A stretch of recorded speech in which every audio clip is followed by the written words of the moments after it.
साईं पीर गुल मोहम्मद काजी रहमतुल्लाहि ताला अलैहि ते अमूमन मशहूर आ त साईं मां इंशाअल्लाह मां आलम ॾिसंदुस। इहो मुंहिंजो अमूमन ख़्वाब रहंदो हुयो। साईं जेतिरा कम कया उहे असां गुनाहगारनि खे यादि मूं पंहिंजी शाइरी करे ऐं ॿ शाइर ठाहे हिकिड़ो हींअर बाद में कुझु मिसरा पढ़ंदासीं।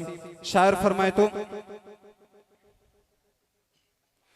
हाजी मोहम्मद ने को माण्हू हुयो भलारो हाजी मोहम्मद ने को माण्हू हुयो भलारो बिछड़ी वयो असां खां बिछड़ी वयो असां खां आने को मर्द प्यारो हाजी मोहम्मद ने को माण्हू हुयो भला उलमा असां मोहब्बत ईमान हो उन्हीअ जो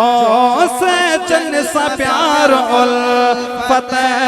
ऐलान हो उन्हीअ जो उलमा असां मोहब्बत ईमान हो उन्हीअ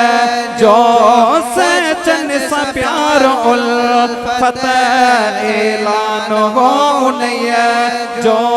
ऐं पाण बि बिला शक ऐं पाण बि बिला शक माण्हू इश्क वारो हाजी मोहम्मद ने को माण्हू हुयो भलारो मालिक जी रहमतुन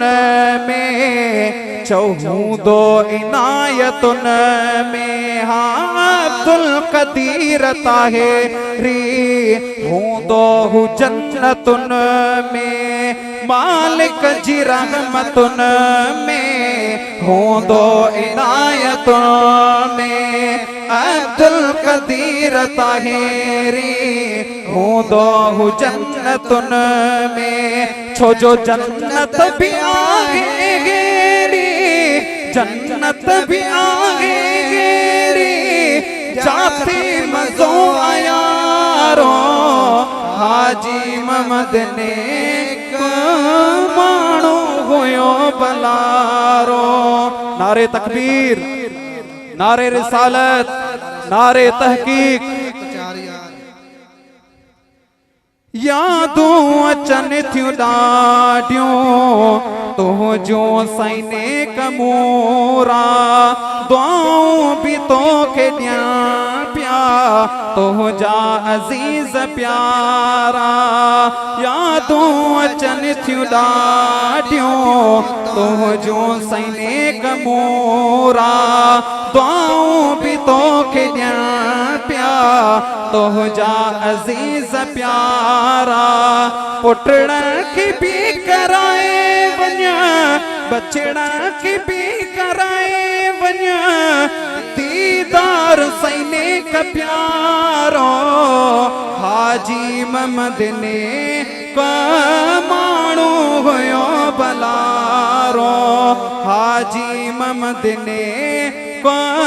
माण्हू हुयो भलारो बिछड़ी वयो असां खां आने को मर्द प्यारो हाजी मोहम्मद ने को माण्हू हुयो भलारो